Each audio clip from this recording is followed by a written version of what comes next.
রাত্রে 9টার সময় লয়ে গেছিলাম বাইক হসপিটালে। এখান থেকে তারা দেখবেন ডাক্তাররা আইসছে, ডাক্তার কোয়ার্টার থেকে আইসে আওয়ার পরে দেখতে বলছে ভিডিও দেখছে না ঠিক মতো না দেখার কারণে ইঞ্জেকশন লিখে দিয়েছে। তা আমরা যথাযথ জায়গায় আনছি, তারা নিজের থেকে দিছি বসে লাজগিরে ট্যাবলেট দিয়ে দিছি। তো বুকে ব্যথা করতে আসছে সেই বাচ্চাদের, আমরা বলি একটু বুকে ব্যথা হয়তো করতেছে, আমরা করতে আসে যাও তাহলে একটা কাজ করো, রাত্রে ওষুধ দিয়ে দিছি, এটা আনছি। পরে আমি যে কিছু কিসের ট্যাবলেট ফাইলে কিসের গ্যাসের বুকে ব্যথার, তো বসে বাজে শ্বাস নিতে একটু কষ্ট হতেছে। এবার আমি বুঝতে ঠিক আছে, শ্বাস নিতে কষ্ট হলে 6 ঘন্টা অবজারভেশন দিয়ে থাকতে লাগবো। তারপর ঠিক আছে আমরা হ্যাঁ বাজিয়ে হোগা পাতলি একটু ভালো লাগতেছে। এবার তারা করতে কাজ করো নিয়ে যাবো ভাই, পরে সমস্যা হলে তোমরা আবার নিয়ে যাবে। তখন আমরা যখন নিয়ে আসি তখন তাইও আবার কোয়ার্টার থেকে আসি অনেক লেট করে আসি। আওয়ার পরে আমরা করতেছি ঠিক আছে আপনি পিতা করুন করেলেন, তাই এবার কিন্তু হচ্ছে রেফার দিব শান্তিবাজার। তো আপনি যে সময় ব্লাড টেস্টের যে রিপোর্টটা দিয়েছিল, ব্লাড টেস্টে আমরা যে রিসিপ্টটা ছিল ওর মধ্যে ব্লাড টেস্টের আসলো, কিন্তু তাই ব্লাড টেস্ট করে না।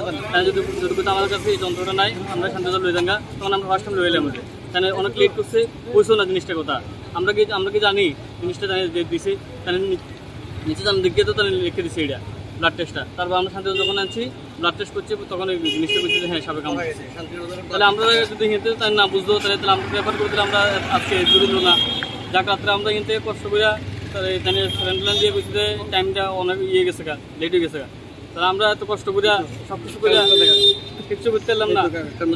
কাগজটার মধ্যে সব কিছু আছে, তাহলে যে করছে সব কিছু আছে, ব্লাড টেস্ট করছে না, লাগবে না।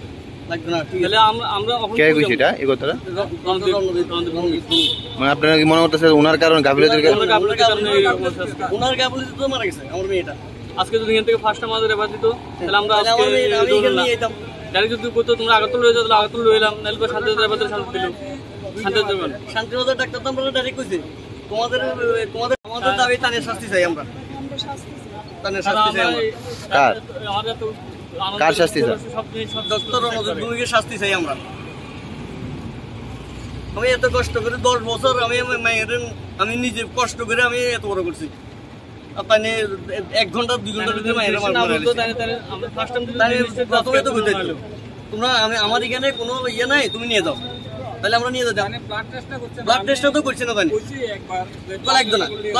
তুমি এখানে কি হয়েছে আমি তো জানি না, কি কামড় দিছে সেটাও আমি দেখছি না। তাহলে তুমি ব্লাড টেস্টটা তো অবশ্যই করাইবা। আর তুমি ডাক্তার, আমি তো ডাক্তার না। তুমি না করে কিভাবে তুমি ছুটি দিলে এখানে, কিভাবে আবার রেফার দিছো? তুমি তো প্রথম তাহলে শুরুতে দিয়ে দিলে, আমরা প্রথমে গেলাম বলে শান্তিবাজার জেলা হাসপাতালে গেলাম বলে, ওইখানে সারাই কয় তোমাদের ইয়ে তো ইয়ের কারণে মারা গেছে, সময় গেছে গা, তোমাদের অনেক সময় গেছে গা, 2 ঘন্টা 2.5 ঘন্টা পার হয়ে গেছে। আচ্ছা তাহলে লগে তা ইয়ে করে দিল, আমি আবার শান্তিবাজার থেকে আবার ধরে এলাম আনতে তো আমি এখানে আনছি, আমার মাই মারা গেছে। ঘটনাটা কবে হয়েছিল? রাত্রে 9টার থেকে। গতকালকে? হ্যাঁ গতকালকে পূজার দিন, মনসা পূজার দিন আমার মেয়ে ভাত চাইছে, আমার মেয়ের ভাতও দিতে পারছি না। বাবা ভাত খামো, আমি তো একটু দাঁড়া ভাত খামো ওখানে, আমরা সবাই কারণটা আসো, আমার মেয়েকে ভাতও দিতে পারছি না। অনেক কষ্ট করে আমি লাল পালন করছি আমার মেয়ের 10টা বছর। কোন ক্লাসে পড়তো? ক্লাস বিন্দক শিক্ষা নিকেতন, বাইকের বিন্দক শিক্ষাতন, ক্লাস 3 ইংলিশ মিডিয়াম।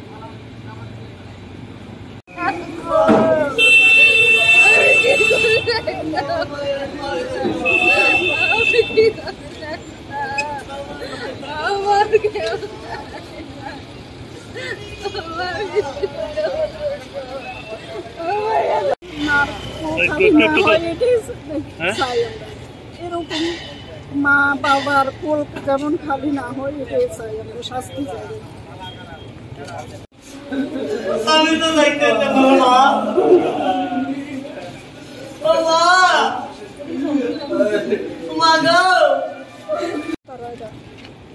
তারা তো টেস্টটা করায়, তারপরে দেখতে না এটা কি সাপের কামড় না কি এর কামড়, এটা তো তারা জানো না উচিত আছে। আমরা শাস্তি চাই। দেখেন